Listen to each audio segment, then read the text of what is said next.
आप सब कैसे हो? आप सभी को नववर्ष की शुभकामनाएं। तो बच्चों, पहले हम हाथ जोड़कर श्लोक बोलेंगे। त्वमेव माता च पिता त्वमेव, त्वमेव बंधु च सखा त्वमेव, त्वमेव विद्या द्रविणम त्वमेव, त्वमेव सर्वम मम देव देव।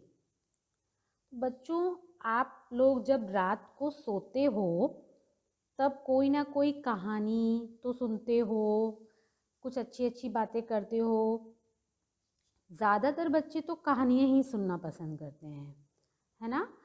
तो हम लोग रात को जब सोते हैं तो अपने मम्मी से, पापा से या फिर दादी से, दादाजी से, घर में कोई भी बड़े हों तो उनसे कहानी सुनते हैं रात को, अच्छी अच्छी बातें करते हैं। तो आज का जो हमारा टॉपिक है वो है चाँद का। ठीक है? तो आप रात में जब सोते हो तो अक्सर चाँद और सितारों की ही बातें करते हो, क्योंकि रात में हमें सोते समय बस वही चीज़ें हमें नज़र आती हैं।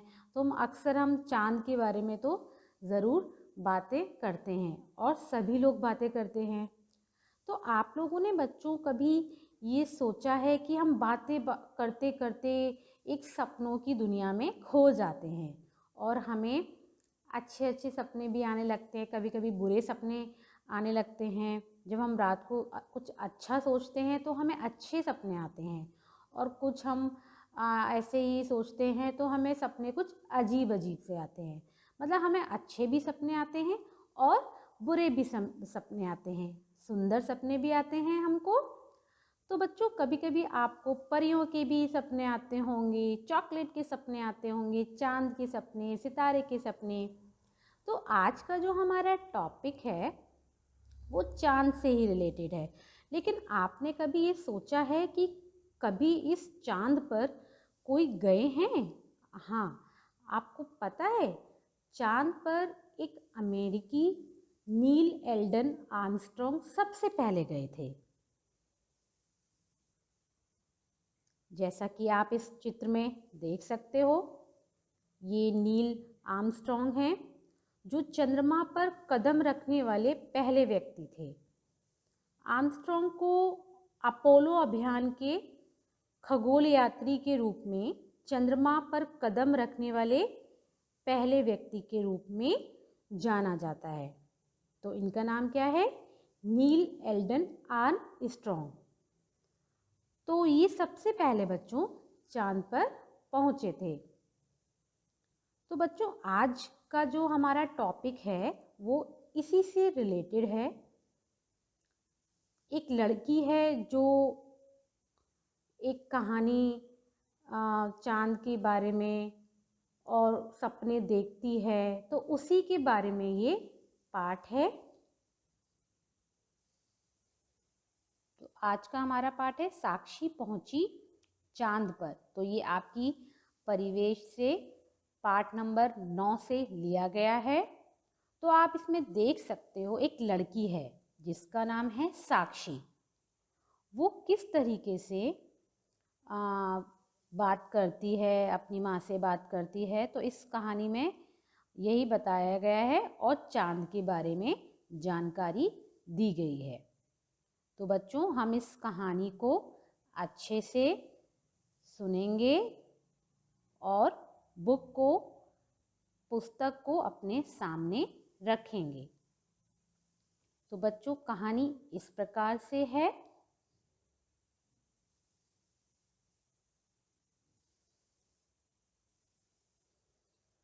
साक्षी को कहानी सुनना बहुत अच्छा लगता था। वह सोने से पहले रोज एक कहानी सुनती थी। एक दिन वह खिड़की से चांद को निहार रही थी। निहारने का अर्थ क्या होता है? देखना। चांद को देखकर वह बहुत प्रसन्न हुई। प्रसन्न का अर्थ है यहाँ पर खुश होना। चांद को देखकर अक्सर सभी लोग खुश होते हैं। तभी वहाँ माँ आ गई और बोली, साक्षी बेटी, अब बहुत देर हो गई है, चलो सो जाते हैं। मतलब उसी समय उनकी माँ आ गई और बोली कि साक्षी बेटा, अब बहुत देर हो गई है, चलो अब सो जाते हैं। तो साक्षी बोली, नहीं माँ, अभी थोड़ी देर में सो जाऊंगी। देखो ना कितना सुंदर है चांद, बिल्कुल गोल और चमकीला। ये जो बात है वो साक्षी अपनी माँ से बोल रही है कि देखो माँ कि कितना सुंदर और चमकीला चांद है। आप अपनी पुस्तक में देख सकते हो कि चांद कितना सुंदर दिखाई दे रहा है। तो माँ बोली, हाँ बेटी, आज पूर्णमासी है, इसलिए चांद गोल रुपहला दिखाई दे रहा है। तो आपको मालूम है पूर्णमासी क्या है? पूर्णमासी में चांद जो है वो पूरा दिखाई देता है, उसका जो रूप है वो पूरा दिखाई देता है, तो उसको हम पूर्णमासी कहते हैं। तो आप देख सकते हो कि पूर्णमासी में चांद हमेशा पूरा दिखाई देता है। और मैंने इसमें यहाँ पर आपको दिखाया है कि चांद की किस तरीके से रूप होते हैं। आप देखते हो ये शेप आप हमेशा आकाश में देखते हो, बादलों में देखते हो कि चांद के ऐसे ऐसे शेप होते हैं। और जब वो पूरा दिखता है तो उस दिन पूर्णमासी होती है, यानी कि वो पूर्ण रूप से दिखाई देता है। और जब चांद नहीं दिखाई देता है उस दिन, तो उस दिन अमावस होती है। तो आप इस तरीके से पिक्चर्स देख सकते हो कि आप चांद के कितने रूप दिखाई दे रहे हैं। और जहाँ पर चांद पूरा दिखाई दे रहा है, पूरी तरीके से चमक रहा है, तो उस दिन पूर्णमासी ही होती है, यानी कि आप इंग्लिश में उसको फुल मून बोलते हो, आपने पढ़ा होगा। तो साक्षी की माँ उसी बारे में बता रही है कि जो चांद आज चमक रहा है तो वो पूर्णमासी के लिए की वजह से इतना गोल और सुंदर दिखाई दे रहा है। तो फिर साक्षी ने कहा, हाँ माँ, आज हमारी कक्षा में भी अध्यापिका ने चांद के बारे में पढ़ाया था, मुझे बहुत मज़ा आया। माँ, मैं भी चांद पर जाना चाहती हूँ। तो साक्षी अपनी माँ से बोल रही है कि मैं भी अब चांद पर जाना चाहती हूँ। माँ बोली, हाँ हाँ बेटी, यदि तुम मन लगाकर पढ़ाई करोगी तो अवश्य ही अपनी इरादे में सफल हो जाओगी। यानी कि आप मन लगाकर मेहनत करोगे तो आपने जो सोचा है तो आप वो बनकर दिखाओगे। तो वो बोलती है, सच माँ? तो साक्षी ने उत्साह से पूछा, मतलब बहुत ही प्रसन्नता पूर्वक पूछा कि माँ सच में, मतलब मेहनत करके ही हम हर चीज़ को पा सकते हैं? तो माँ ने बोला, हाँ हाँ, क्यों नहीं। माँ ने उसके सिर पर प्यार से हाथ फेरते हुए कहा। तो बच्चों, आपको मालूम है जब भी हम कोई बात करते हैं तो हमारे माता पिता हमारे सिर पर हाथ ज़रूर फेरते हैं और हमको अच्छा लगता है। इसी तरीके से साक्षी की माँ ने उसके सिर पर हाथ फेरते हुए कहा।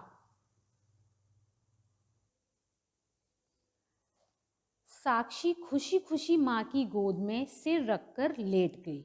जैसे हम लोग भी खुशी खुशी सिर रखकर अपने मम्मी की गोद में हमेशा लेट जाते हैं, ऐसे ही साक्षी अपनी माँ की गोद में लेट गई। उसने बहुत देर तक माँ से चांद और सितारों की कहानी भी सुनी। कहानी सुनते सुनते उसे नींद आ गई और वह सपनों की दुनिया में खो गई। उसके सामने रंगों के दायरे बनने लगे, यानी कि उसके सामने सपनों में अब रंग आने लगे, खूब सारे रंग, लाल, पीले और नीले।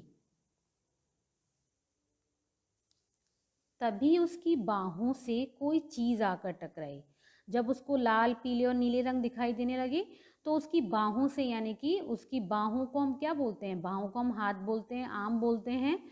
तो उसकी बाहों से कोई चीज़ आकर टकराई। तो साक्षी ने देखा कि वह एक विशेष पोशाक थी। पोशाक मतलब कपड़े। तो ये अभी सपने में ही देख रही है साक्षी, आप समझ रहे हो ना बच्चों? तो साक्षी सपना ही देख रही है। तभी उसकी बाहों से कोई चीज़ आकर टकराई तो साक्षी ने देखा कि वह एक पोशाक थी जिसे चंद्र यात्री पहनते हैं। चंद्रमा पर जाने के लिए एक विशेष तरीके की पोशाक पहनी जाती है। आप ऐसे ही नहीं जा सकते हो। तो आपने कभी नेट पर भी देखा होगा और आप चित्र में भी देख सकते हो कि किस तरीके से साक्षी जो है वो पोशाक पहनी हुई है, यानी कि एक विशेष तरीके की पोशाक पहनी हुई है चंद्रमा पर जाने के लिए। तो जिसे चंद्रयान यात्री पहनते हैं, चंद्रयात्री किसको बोल रहे हैं? चंद्रमा पर जाने वाले को चंद्रयात्री बोला जा रहा है यहाँ पर। उसने जल्दी से वह पोशाक पहन ली और पास में ही एक चंद्रयान खड़ा था। तो मतलब पास में ही चंद्रयान खड़ा था। चंद्रयान क्या है यहाँ पर? आप देख सकते हो कि आप चंद्रमा पर ऐसे तो जा नहीं सकते हो, तो उसके लिए चंद्रयान की आवश्यकता होगी। उसमें से एक सीढ़ी निकली, तो साक्षी ने सीढ़ी से उसमें प्रवेश किया। तभी यान में जोर से आवाज हुई, घर घर, और यान चांद की ओर उड़ने लगा। तो चंद्रमा पर जाने के लिए आपको एक विशेष तरीके की यान की ज़रूरत होती है, जिसको हम वो एक रॉकेट की तरह दिखता है।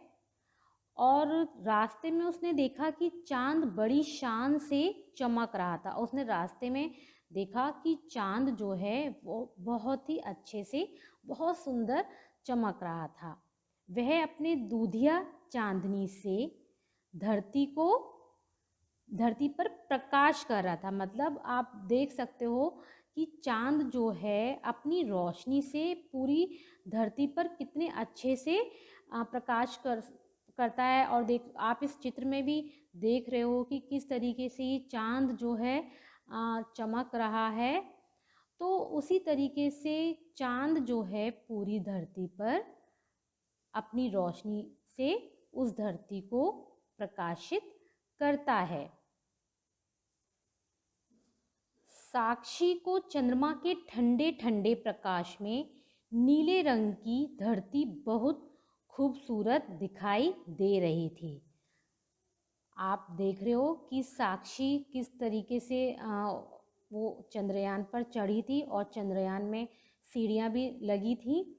तो जब साक्षी चंद्रमा को देखने के लिए पहुंची, तो उसने देखा कि साक्षी को चंद्रमा के ठंडे ठंडे प्रकाश में नीले रंग की धरती बहुत खूबसूरत दिखाई दे रही थी। यानी कि जिस धरती पर वो रहती है, तो वो अब चंद्रमा से उस धरती को देख रही है और वो धरती नीले रंग की दिखाई दे रही है।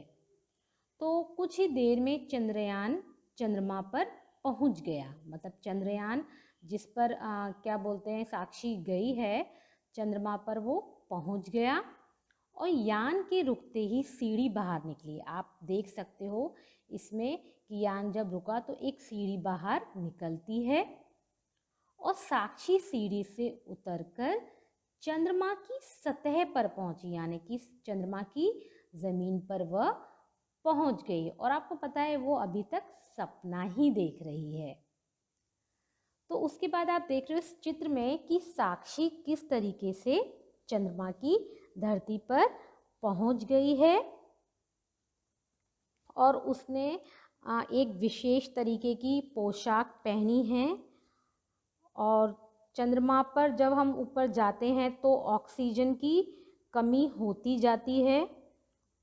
तो ये जो चंद्र यात्री होते हैं, ये सारी चीज़ें जो पोशाक होती है उसमें हर तरीके का अरेंजमेंट होता है, जिससे उनको ऑक्सीजन लेने में कोई भी परेशानी ना हो। क्योंकि हम जैसे जैसे ऊपर जाते जाएंगे ऑक्सीजन की कमी होती जाएगी। और ऑक्सीजन क्या है? ऑक्सीजन वो है जिससे हम सांस लेते हैं। तो इसी तरीके से जो साक्षी है वो चंद्रमा की सतह पर पहुंच गई है। अब आप देख सकते हो वो कैसे अचंभित हो रही है। अब जैसे ही साक्षी ने चंद्रमा की धरती पर कदम रखा तो वह हैरान रह गई। तो सही बात है कि वो हैरान होगी ही। जब वो चंद्रमा की धरती पर पहुंच गई है तो उसने देखा कि वहाँ तो बिल्कुल अंधेरा है। तभी उसे याद आया कि उसकी विज्ञान अध्यापिका ने बताया था कि चंद्रमा का अपना प्रकाश नहीं है, वह तो सूर्य के प्रकाश से ही चमचमाता है। तो आप उसकी जो अध्यापिका ने बताया था कि चंद्रमा का खुद का अपना प्रकाश नहीं है, वो तो सूर्य के प्रकाश से ही चमचमाता है। तो वो वहाँ जाकर उसको बिल्कुल ही अंधेरा लगने लगा। फिर वह थोड़ा आगे चली तो वहाँ उसे खूब सारे गड्ढे दिखाई दिए।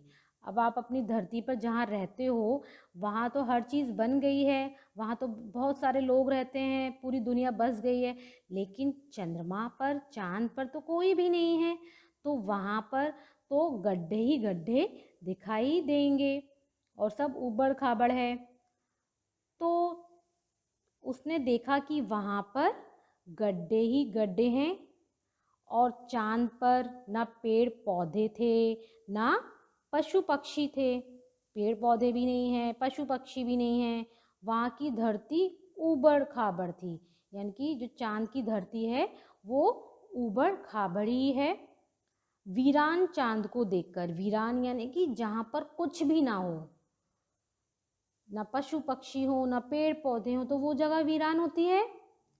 तो वीरान चाँद को देखकर साक्षी आश्चर्यचकित हो गई, यानी कि वो एकदम हैरान हो गई, अचंभित हो गई। इतने में उसे एक भारी आवाज़ सुनाई दी। इतने में उसको एक आवाज़ सुनाई दी, कौन हो तुम? और ये आवाज़ सुनकर साक्षी डर गई और फिर संभलते हुए बोली, मैं साक्षी हूँ, आप कौन हो? तो मतलब वो डर गई और उसने ये जवाब दिया कि आप कौन हो? मैं तो साक्षी हूँ। तो आप देख सकते हो किस तरीके से साक्षी वहाँ पर डरी हुई है, लेकिन उसके बाद भी उसने उत्तर दिया। तो वहाँ से एक आवाज़ आई, मैं चंद्रमा हूँ, मुझे देखकर सभी प्रसन्न होते हैं। बच्चे मुझे चंदा मामा कहकर पुकारते हैं। तुम धरती के कौन से भाग से आई हो? क्या तुम मुझे वहाँ के बारे में बता सकती हो? उसने कहा। मतलब चंद्रमा ने ये बात किसको बोली? साक्षी को, कि तुम मुझे देखकर तो सभी प्रसन्न होते हैं। प्रसन्न का अर्थ यहाँ पर है खुश। तो मुझे देखकर सभी खुश होते हैं। बच्चे मुझे चंदा मामा कहकर पुकारते हैं। तुम धरती के किस भाग से आई हो? क्या तुम मुझे वहाँ के बारे में बता सकती हो? तो उसने क्या कहा होगा? उसने कहा, साक्षी बोली, हाँ हाँ, क्यों नहीं, मेरा संबंध भारत से है। हमारी धरती बहुत ही सुंदर है।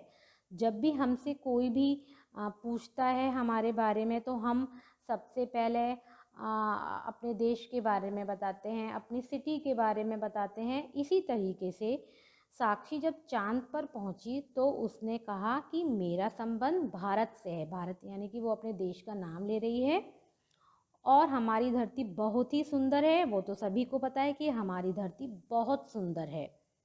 चारों तरफ हरियाली ही हरियाली है, मतलब वहाँ इतने पेड़ पौधे, इतना हरा भरा है हमारी धरती कि, और वहाँ पर ऊंचे ऊंचे पर्वत भी हैं, जो कहीं बड़े बड़े, और तो कहीं बड़े बड़े समुद्र भी हैं, और बड़े बड़े अगर पर्वत भी हैं तो बड़े बड़े समुद्र हैं। सही में हमारे जो भारत की धरती है वो बहुत ही सुंदर है, वहाँ हर चीज़ है, और देखने में भी हमारा जो भारत है बहुत सुंदर दिखाई देता है। चंद्रमा बड़े गौर से साक्षी की बातें सुन रहा था। तो क्या आप मुझे अपने बारे में कुछ बताएंगे? साक्षी ने पूछा। साक्षी ने तो अपने भारत देश के बारे में बता दिया। अब वो चंद्रमा से सवाल पूछती है, क्या आप मुझे कुछ बताएंगे? तो चंद्रमा बोला, मैं एक उपग्रह हूँ और पृथ्वी के चक्कर चारों ओर लगाता हूँ। ये तो आपको मालूम है कि चंद्रमा जो है पृथ्वी के चारों ओर चक्कर लगाता है। मेरी दूरी पृथ्वी से लगभग 4 लाख किलोमीटर है। यानी कि वो चंद्रमा जो है पृथ्वी से कितना दूर है, 4 लाख किलोमीटर। तो उसने उसको बोला, जानती हो सबसे पहले मेरी धरती पर किसने कदम रखा था? तो वह इस चीज़ को बता रहा है कि सबसे पहले मेरी धरती पर कदम किसने रखा था। तो ये चीज़ तो मैं आपको पहले बता चुकी हूँ कि चंद्रमा की धरती पर सबसे पहले किसने कदम रखा था। तो चंद्रमा ने बताया कि सबसे पहले मेरी धरती पर 21 जुलाई 1969 को अमेरिका के नील आर्मस्ट्रॉन्ग, एडविन ऑल्ड्रिन और कॉलिंस ने कदम रखा था।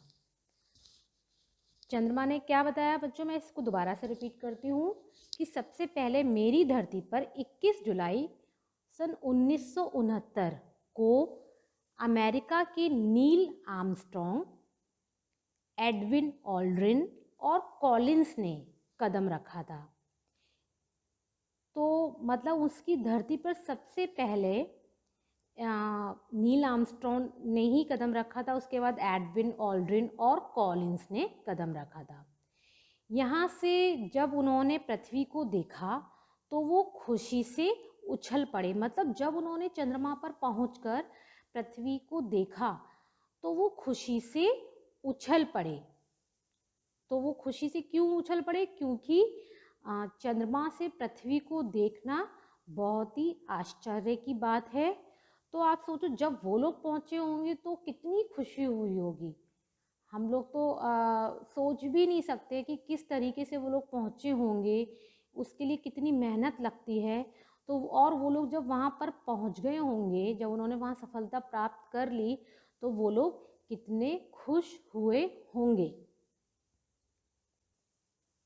तो साक्षी बोली, चंदा मामा यहाँ आकर हर चीज़ हल्की क्यों हो जाती है?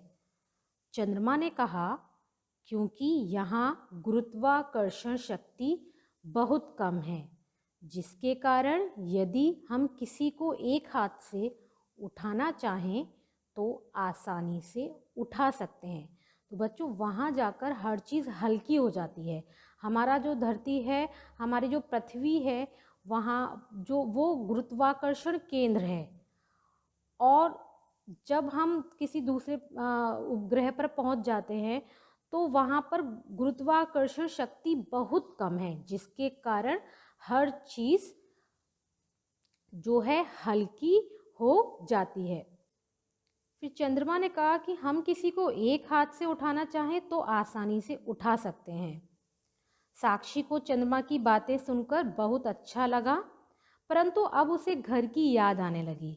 जब हम क्या बोलते हैं किसी थोड़े समय के लिए बाहर चले जाते हैं तो हमको ज़्यादा देर मन नहीं लगता बाहर और हमें अपने घर की याद आने लगती है। ऐसे ही साक्षी तो सपनों की दुनिया में ही चंद्रमा पर पहुंच गई थी, तो भी उसको घर की याद आने लगी।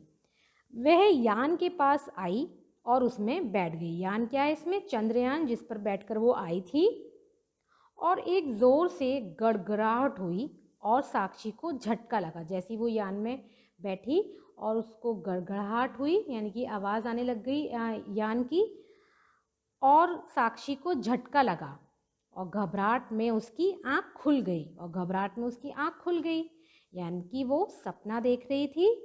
वह बिस्तर से उठी, अरे मैं तो सपना देख रही थी। और वो क्या बोली? अरे मैं तो सपना देख रही थी। तो वो उसने सपने में ही इतनी सारी चीज़ें देख ली थी और वो चंद्रमा की सैर भी करके आ गई थी। उसके बाद वो वापस घर आ गई। तो अर्थात मतलब ये कि वो सपने में उसने कितनी अच्छी बातें सीखी भी और चंद्रमा के बारे में भी उसको ज्ञान प्राप्त हुआ, लेकिन वो तो सपना देख रही थी। और जब वह सपना देख रही थी और जब वो उठी जब अचानक से, तब उसकी माँ उसके पास आ गई। तो साक्षी ने अपना सपना माँ को बताया। तो माँ ने साक्षी को प्यार किया और कहा, बेटी निस्संदेह यह सपना था। मतलब निस्संदेह का इधर अर्थ है कि बिना संदेह के, बिना शक किए ये सपना था, पर मुझे विश्वास है कि यदि तुम इस प्रकार मन लगाकर पढ़ाई करती रही तो तुम्हारा चांद पर जाने का सपना अवश्य ही साकार होगा। साकार का यहाँ पर अर्थ है कि तुम्हारा चांद पर जाने का सपना अवश्य ही पूरा होगा। तो ये बात जो है माँ ने अपनी बेटी साक्षी को कहा कि तुम्हारा चांद पर जाने का जो सपना है वह अवश्य ही पूरा होगा। तो साक्षी ने सपने में इतनी सारी चीज़ें देखी और चांद के बारे में भी उसने बातें पता की। तो उसकी माँ ने उसको ये भी समझाया कि बिना मेहनत किए, बिना पढ़ाई किए आप आगे नहीं बढ़ सकते हो। तो अगर आपको अपने सपनों को साकार करना है तो उसके लिए तो आपको अच्छे से मेहनत करनी पड़ेगी। तो ये सारी बातें जो हैं साक्षी की माँ ने जो है साक्षी को समझाई थी। तो बच्चों आज आपको ये चांद, साक्षी पहुंची चांद पर का चैप्टर अच्छे से समझ में आया होगा। तो हम आगे इसकी कुछ श्रुतलेख हैं, कुछ हार्ड वर्ड्स हैं, कठिन शब्द हैं, हम उन पर एक बार ध्यान देते हैं और उनको एक बार रिपीट करते हैं। बच्चों इस चैप्टर के हार्ड वर्ड्स यानी कि जो कठिन शब्द हैं, श्रुतलेख जो है वो इस तरीके से हैं, आप एक बार उसको रिपीट कर सकते हैं। पूर्णमासी, रूपहला, चंद्रयात्री, चंद्रयान, दूधिया, प्रकाश। तो मैं इसको एक बार और फिर से रिपीट कर रही हूँ। पूर्णमासी, रूपहला, चंद्रयात्री, चंद्रयान, दूधिया, प्रकाश।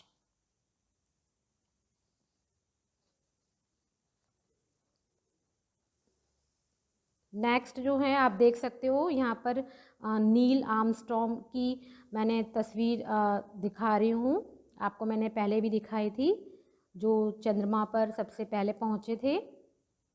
तो इसमें आगे जो कठिन शब्द हैं वह हैं अंधेरा, उपग्रह, गुरुत्वाकर्षण, गड़गड़ाहट, पृथ्वी, निस्संदेह। फिर से मैं इसको रिपीट कर रही हूँ एक बार और। अंधेरा, उपग्रह, गुरुत्वाकर्षण, गड़गड़ाहट, पृथ्वी, निस्संदेह। तो बच्चों आपको इस चैप्टर को अच्छे से रीड करना है सबसे पहले तो, और एक बार नहीं 2 बार, अच्छे से आपको 2 बार तो इसको रीड करना है, उसको समझना है, और उसके जो कठिन शब्द हैं उनको भी 2 से 3 बार या 4 बार अच्छे से ज़ोर ज़ोर से बोलना है। और जहाँ पर भी आपको परेशानी हो फिर से आप इस वीडियो को देख सकते हैं और वो हार्ड वर्ड्स फिर से आप सुन सकते हैं। तो आपको इस चैप्टर को अच्छे से रीड करके जो भी आपको होमवर्क के लिए एक्सरसाइज दी जाएंगी आपको वो एक्सरसाइज करनी होंगी। चैप्टर आप रीड करोगे उसके बाद ही आपको उसके आंसर्स को अच्छे से समझ में आएगा। तो सबसे पहले आपको होमवर्क में नए शब्द लिखने होते हैं, उसके बाद आपको श्रुतलेख वाले शब्द लिखने होते हैं, फिर आपको शॉर्ट आंसर्स यानी कि लघु उत्तर क्वेश्चंस आंसर, और दीर्घ यानी और आपको वो दीर्घ लॉन्ग क्वेश्चंस आपको लिखने हैं अपनी नोटबुक में ही। और जो भी बुक की एक्सरसाइज दी हैं दी जाएंगी वो आपको कंप्लीट करनी होंगी। तो आपको ये चैप्टर अच्छे से समझ में आया होगा। और नेक्स्ट डे जो है आपका लाइव सेशन होगा, तो जो भी आप लोगों को कोई भी प्रॉब्लम हो इस चैप्टर से रिलेटेड वो पूछ सकते हैं। थैंक यू, धन्यवाद।